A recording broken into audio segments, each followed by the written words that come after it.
We remain steadfast in our commitment in delivering local news that matters. Stories that inspire. Enriching the lives of Filipinos in the Philippines and across the globe. This is your GMA Regional TV. Buong puso para sa Pilipino. Mga balitang angay at angan sa One Mindanao. 2 anyos nga batang lalaki. Patay samtang samdan ang 4 anyos nga igsuon niini. Humangi pang dunggab sa ila mismong amahan sa Cagayan de Oro City. Inahan, patay samtang samdan ang anak. Human giitsahan og granada ang ilang gisakyang truck sa Panabo City sa Davao del Norte. COMELEC naglusad og voters education ug satellite registration sa sitio Kapihan sa Socorro, Surigao del Norte. Og atong ilailahon ang rank 1 sa 2024 pharmacist's licensure exam nga dunay sakit nga thalassemia o genetic blood disorder apan wala kini nahimong babag sa iyang kalampusan.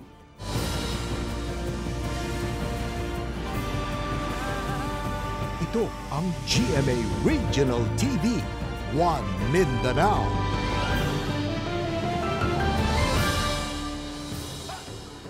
Mayong hapon Mindanao, kini ang GMA Regional TV One Mindanao. Hatod namo ang pinakadagong pinakauling balita sa Mindanao.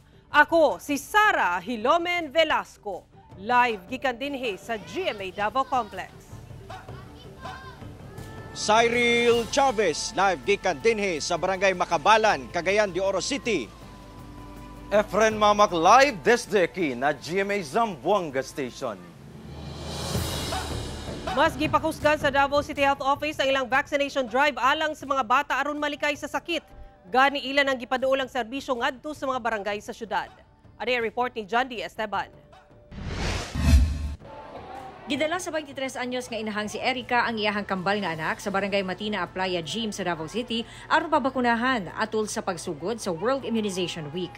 Ang maong aktibidad gilusad sa Davao City Health Office. Si Erica nasayod sa kaimportante sa bakuna. Desisyon na naman magpa-immunize jud kay para lang pod sa ilahang kaayuhan kay syempre kapareha karon nag-breakout ang pertussis so kanang ginahanglan gyud na mabakunahan ang baby jud. Pero bisan wala na breakout, kinahanglan jud na naay panagang para sa baby. Ang maong vaccination drive alang sa mga bata nga 0 to 23 months old. Labi na ngadto sa mga wala pa makumpleto ang pagpabakuna. Sumala sa City Health Office, mas gipakusgan sa buhatan ang ilahang pag-awhag sa mga ginikanan nga pabakunahan ang mga anak. Aron malayo sa vaccine-preventable diseases sama sa polio, tipdas, pertussis, tetanus, pneumonia, hepatitis B ug influenza. Ginapasabot yun namo sa ilaha kung unsa ka importante ang vaccination for the safety sa ilahang mga kabataan para dili magkasakit. Kaya kung magkasakit, mahal kaayo ang gastos. Usa sa mga hagit mao ang panahon sa mga ginikanan aron pabakunahan ang anak sa mga health centers. Busa gipaduol na sa CHO ang serbisyong libreng bakuna ngadto sa mga barangay pinaagi sa mobile vaccination. We have to understand also nga adlaw-adlaw nang ginabuhi pod sila. Mo nang usahay at tuon tuktukon ang mga balay kay para mabakunahan ang mga bata at their own house. Pero karon man gud medyo init. So nagkaroon sila ng mobile temporary post sa isa ka purok. Diin ang mga parents dito ginaawhag nga dalon ang mga bata nga doon sa ilang residence. Kauban si Jojo Solarte sa kamera, si John D. Esteban para sa One Mindanao. Usa ka amahan sa Cagayan de Oro City priso human nga giunay og dunggab niini ang iyang duha ka minor de edad nga anak. Patay ang 2 anyos niining anak samtang samdan ang 4 anyos. Ang hinungdan sa krimen giingong selos. Ano ang report? Sir, makita na ko na patay na. Wala ko kabugon gabi. Wa ka nagdahom ngayon ana? Nagdahom ko ano gikuan niya sir. Kung hindi patay man niya tuyo. Wala ko ayaw patya bata. Tumang emosyon og dili makatuo sa nahitabo ang gibate sa 23 anyos nga inahan sa nahitabo siyang 2 anyos o 4 anyos nga mga anak sa kamot sa ilang kaugalingong amahan. Ang duha ka mga bata gipangdunggab sa ilang amahan sa San Isidro, Barangay Lumbia, Cagayan de Oro City pasado lasay sa gabi adlaw Miyerkules. Dead on the spot ang 2 anyos samtang naluwas ang 4 anyos human nga adunay samad dinunggaban sa liog ug lawas. Ang 30 anyos nga sospek nadakpan ra sab sa otoridad. Nakuha sab sa posisyon niini ang gunting ug kutsilyo nga gigamit sa krimen. Dini mismo sa kung gikahimutangan, duol mismo sa panimalay sa sospek ug mga biktima nahitabo ang mangilngig nga krimen kung asa gihinaykan gayud sa amahan ang duha niya ka mga bata. Gani atol sa pagresponde sa kapulisan, naaktuhan pa nila ang sospek nga gapasakit sa iyang kaugalingon. Gibutyag sa sospek atol sa pagiginabi sa GMA Regional TV 1 Mindanao nga nawala siya sa iyang maayong panimuot niadtong tungura. Mga ibong pasalo sa mga bata nga ako na pasakit akong mga anak. Sa investigasyon sa kapulisan, posibleng selos ang hinungdan sa krimen.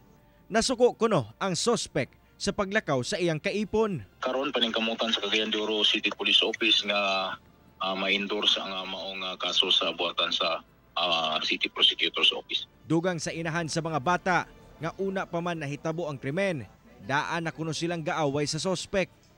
Anaa kuno siya sa Hingoog City ni atong tungura nga nanarbaho isip kasambahay. Gimi migaway na sir. Amot na siya, nganong nagkuhan na siya sa istorya nila nga na ako'y laki kauban daw. Wala ako'y laki kauban na sa sulod sa balay. Ang alegasyong nag-aaway na kaniadto ang magtiayon, gikumpirma sab sa amahan sa sospek. Mo tabo din nga iya kong gikuan sa kuan. Iunong ti gabi.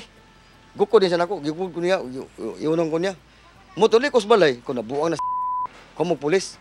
Kasong parricide o frustrated parricide ang atubangon sa sospek. Problema sab sa nabling banay ang pagpalubong o medikasyon sa mga biktima. Busa, buot silang manawagan og tabang para sa mga buot mo tabang, mamahimo nga makontak o makapadala sa numero nga makita sa inyong TV screen. Kauban si Makoy Sempron sa kamera. Ako, si Cyril Chavez para sa One Mindanao. Ipatuman sa pipila ka lugar sa Davao City ang 4 hangtod 8 ka oras nga scheduled power interruption sugod ugma og sa Sabado. Sumala sa Davao Light and Power Company makasinati og brownout ugma Abril 26 og sa Sabado, Abril 27 ang pipila ka lugar sa Barangay Katalunan Grande, Davao City sugod alas 9 sa buntag hangtod alas 5 sa hapon. Samtang karong Sabado brownout sab sa pipila ka lugar sa Barangay Matina, Aplaya gikan alas 9 sa buntag hangtod ala 1 sa hapon ug sa pipila ka lugar sab sa Barangay Malabog gikan alas 9 sa buntag hangtod alas 3 sa hapon. Sumala sa DLPC ang pipila ka oras nga scheduled power interruption gumikan sa ipaygayong maintenance activity ug pagbalhin sa mga poste sa kuryente.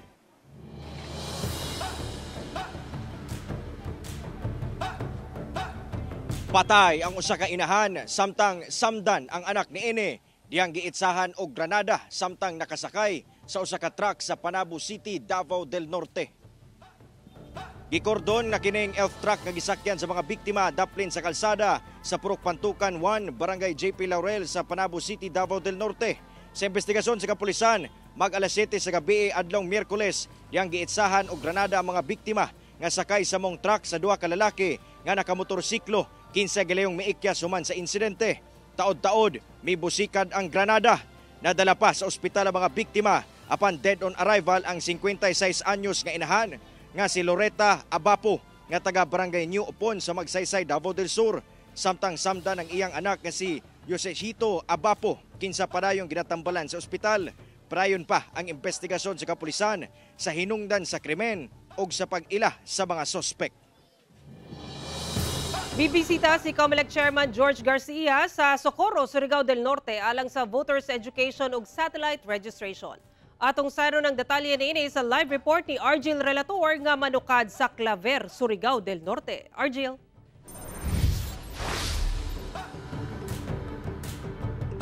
Sara agig pagpangandang sa umaabot nga midterm ingon man barangay ug SK election sa sunod tuig gibutyag sa COMELEC nga dunay makabag-uhan nga ipatuman sa umaabot nga eleksyon. Kini ang ilang gipahayag ato sa pagbisita sa mga tag-as nga opisyal sa ahensya didto sa lungsod sa Socorro, probinsya sa Surigao del Norte karong adlaw.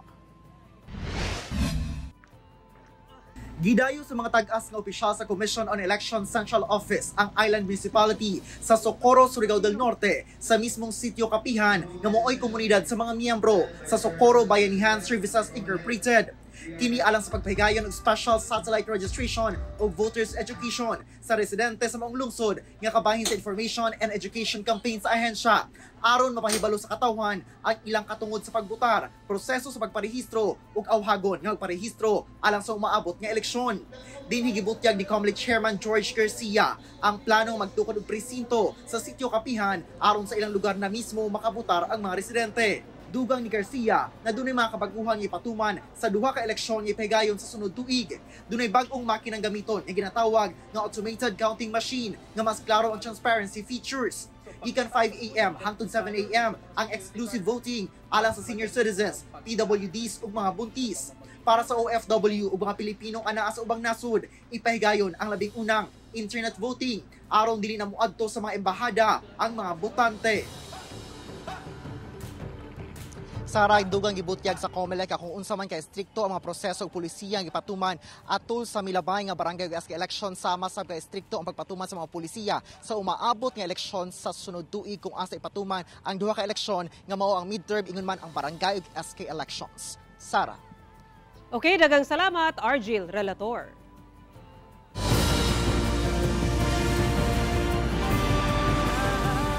Ito ang GMA Regional TV, One Mindanao.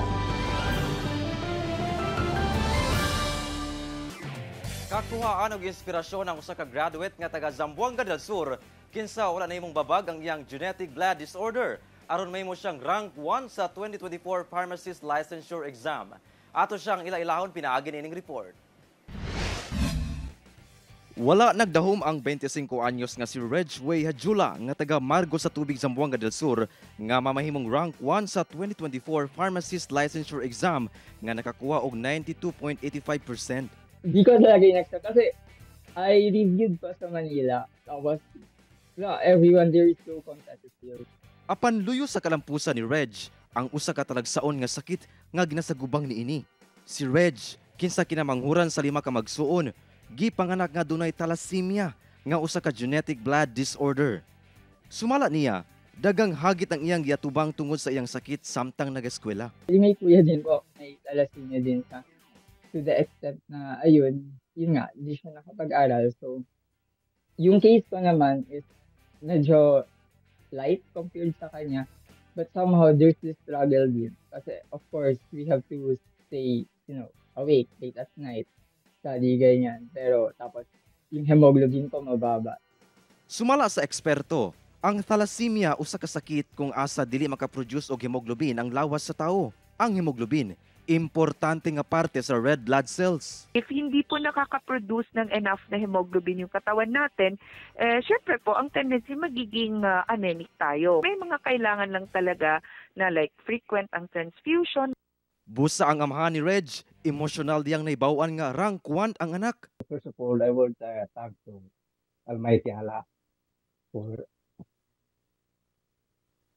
alam hindi ko maano. So, dahil sa kanyang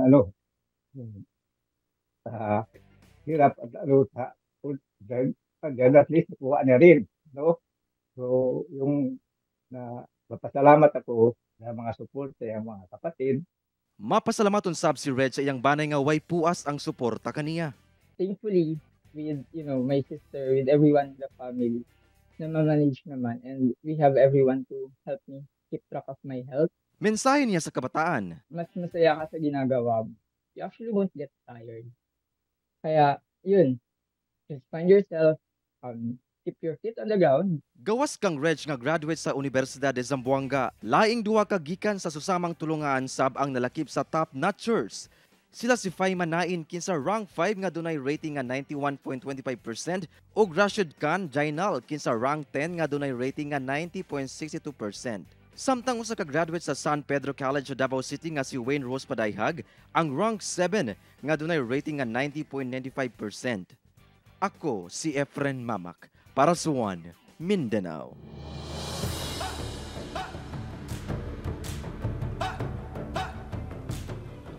Gilaraw nga masulbad ang problema sa spoilage sa mga harvest nga prutas ug gulay sa upgraded facility sa Davao Food Terminal Complex nga nahimutang sa Turil, Davao City. Dugang detalye sa report ni Kent Abrigana. Sa datos sa Department of Science and Technology Region 11, nasa 20% kadto 70% ang spoilage rate sa nagadayang agricultural products sama sa cabbage, carrots, broccoli ug cauliflower. Usa matud pa sa mga nagunang rason mao ang mishandling sa mga produkto, inadequate packaging o kakulangon sa storage facilities. Kasi yung mga fresh produce po natin, iba-iba siya ng requirement. Hindi naman basta meron tayong isang packaging na pwede sa isang produce o isang product, appropriate na siya sa iba. Kasi may iba-iba siyang mga conditions na kailangan i-meet. Busa aron makatabang sa pagsulbad sa spoilage o pagkadaot sa mga gulay o prutas, giablihan na ang upgraded facility sa Davao Food Terminal Complex sa Turil, Davao City. Kiniubos sa proyekto sa DOST nga mitubong sa mas efficient nga distribution centers o trading posts sama sa DFTC. Nag-provide po kami ng mga ancillary equipments sa packaging and yung cold storage chamber po.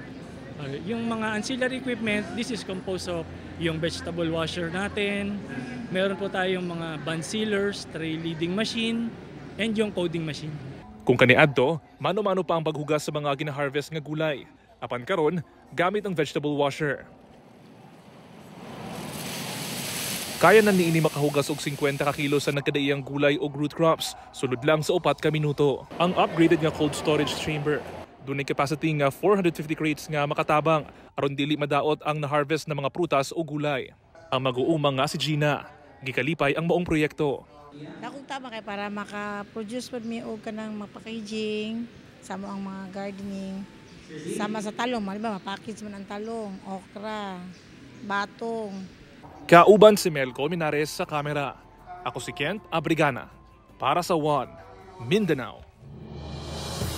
Karong padayon ng grabing init sa panahon, apektado na sab ang mga coconut farmers sa Zamboanga City. Kinihuman nga miubos ang supply sa butong sumala sa Philippine Coconut Authority Zamboanga City. Samtang dato din sinsuwat sa Maguindanao del Norte, gipaubos na sa state of calamity tungod sa epekto sa El Nino. Ani report. Namatikdan na ni Emil Enriquez nga usa ka supplier og butong sa Santa Cruz Public Market sa Zamboanga City ang epekto sa El Nino. Sumala niya, sa wala pa na sinati ang El Nino sa syudad, magkaharvest pa siya og napulo hangtod 15 ka bulig sa mga punuan sa lubi. Apan karon, anaa na lang kini sa 3 ka bulig. Malisod pa bus kagita pruta ara kay sekas may tanto tam produce pruta el Pono del Coco.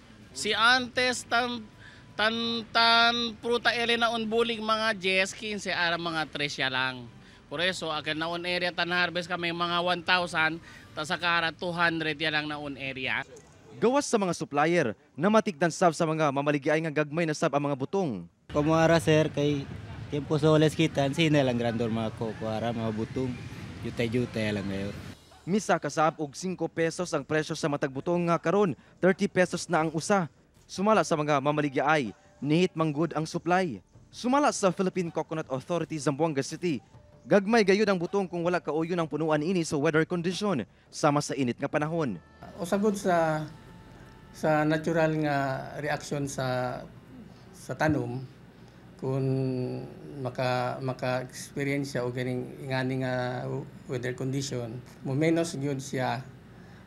Usa pa ang supply murag ingon ta nga mirag miubos pag ang tanom pag kuan niya nga dili in normal condition mag-abortion mag natural kuan siya not fall dili pa rin sa normal condition nga dako siya o daghan siya og bunga. Busag iawag sa buhatan ng mga coconut farmers sa syudad nga i-apply ang mulching sa mga punuan sa lubi isip pamaagi sa pagpreserba og moisture nga makatabang sa pagbatok sa water stress o coconut water dehydration. Sa kanang mga bearing na siya, so ang among gina-advise mag-apply sila og mulching. Ang gamiton para ma-mitigate ang epekto sa El Nino. Kanang imong butangan og kuan ang mga punuan. Tabunan-tabunan. O tabunan-tabunan. Say available nga materials nga naa sa bunot o usa ang kanang bunot ma-preserve gamay ang moisture. Nagdeklara na sab og state of calamity ang dato o din sinsuwa sa Maguindanao del Norte tungod sa epekto sa El Nino. Girekomenda kini sa MDRRMO man miabot na sa kapin 17,000 ka banay ug lapas 2,000 ka mga mag-uuma ang apektado. Halos 1,400 hectares sab sa mga pananom ang nangadaot, laki palay, mais ug high value crops. Lauman nga sunod semana, mataga na og tabang ang mga labing apektadong mag-uuma. Kauban si Sim Romero sa kamera. Ako si Efren Mamak para sa One Mindanao.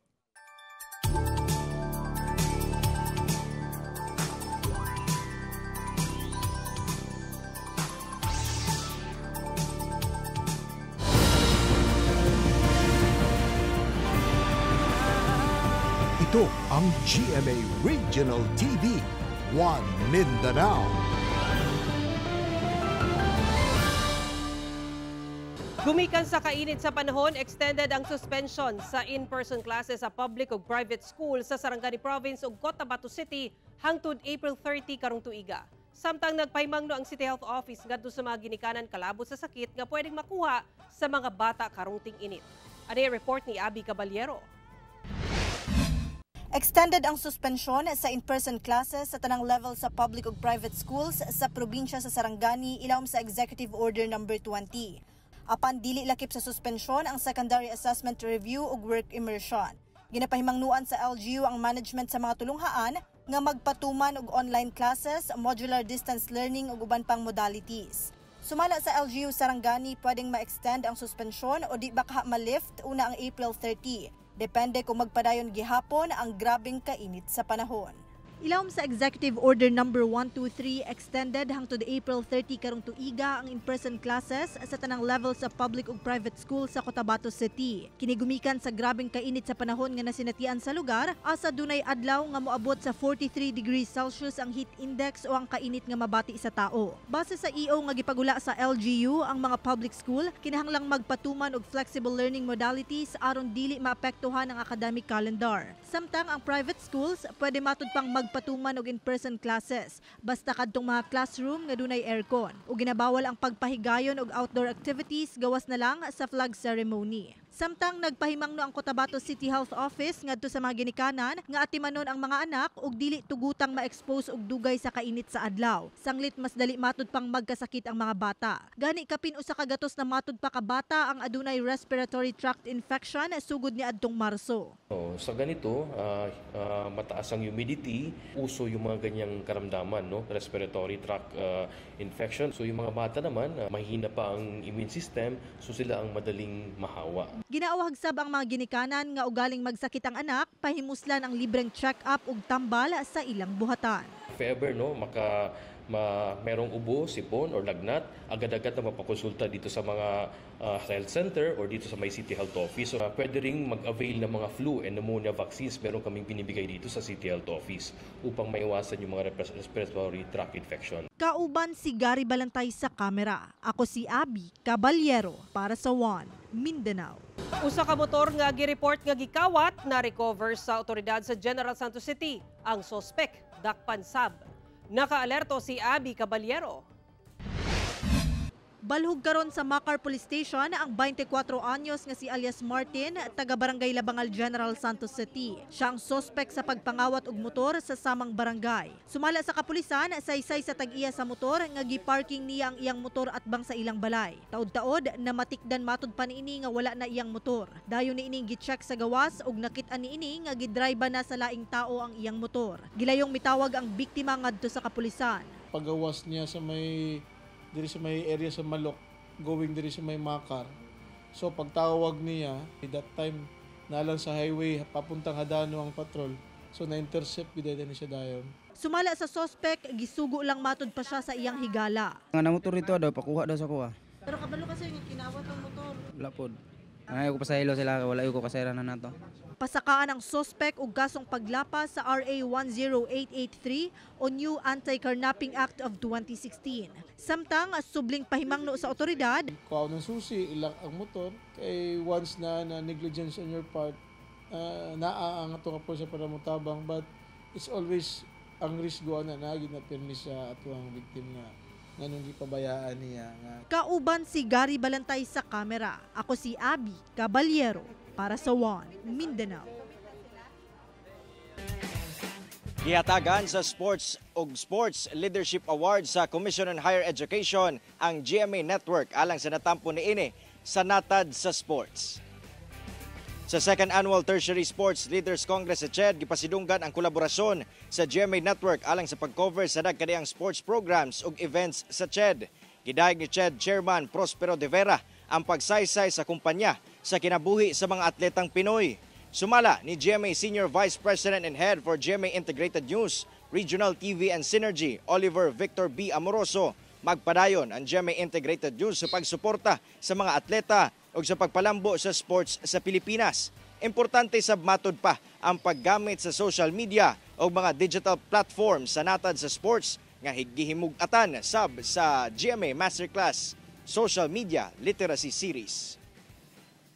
The GMA Network, we believe in the value of sports, no? And its ability to inspire and bring communities together. Voicing our commitment to a mas malaking misyon, mas malawak na paglilingkod sa bayan.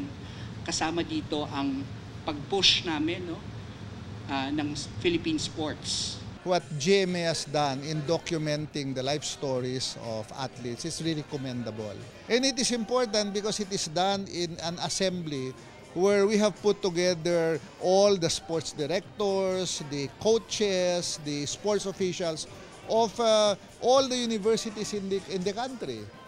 Para sila din, pag nakita nila yan, they can start thinking of how they can do the same for promotion of athletes in their respective areas.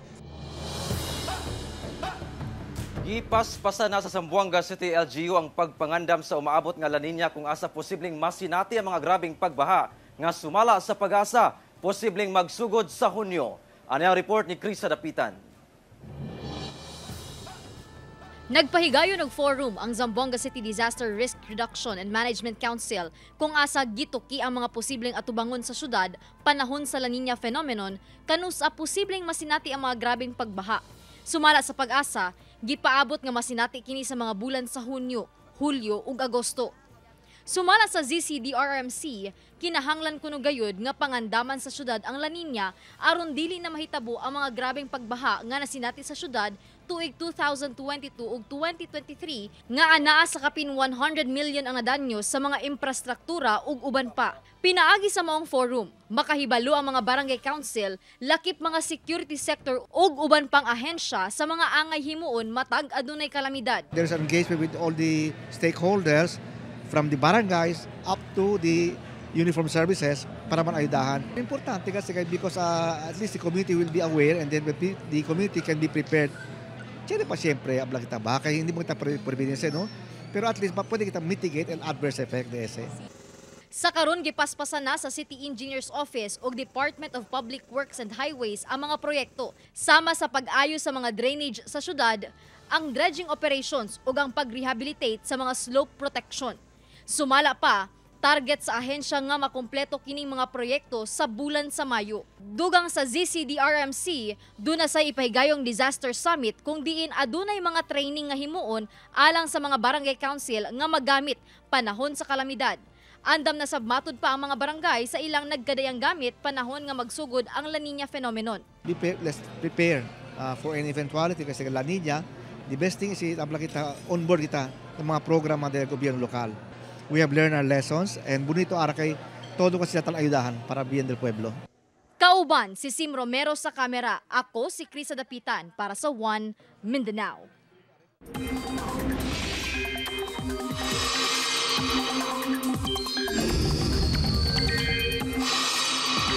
Tuyo sa init nga panahon, makasinati gihapon og mga pagulan ang Mindanao dala sa Intertropical Convergence Zone o ITCZ.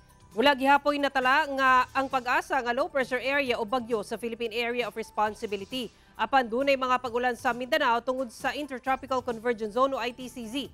Gipasabot sa pag-asa nga mamugna ang ITCZ tungod sa baga nga panganod. Busa tasang tsansa sa mga pag-ulan sa mga lugar nga maapektuhan niini.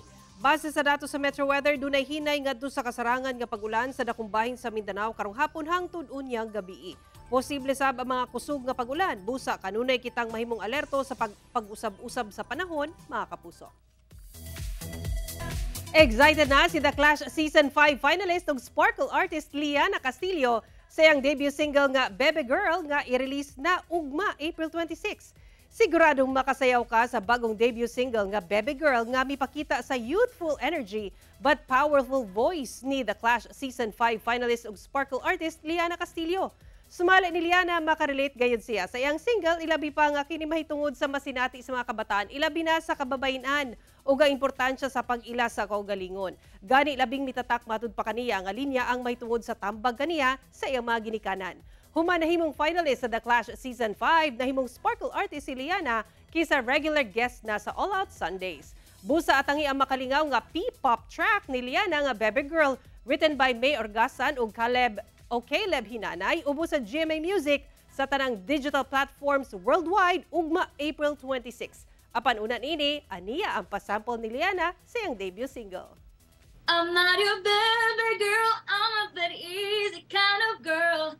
Sarili unahin muna't mamahalin. I'm not your baby girl, this is my precious world. Mga bituin ay aapatin. Hey, I'm not baby girl. Yeah, ang galing! Mao kadto ang mga ulaying balita sa Mindanao karong adlaw.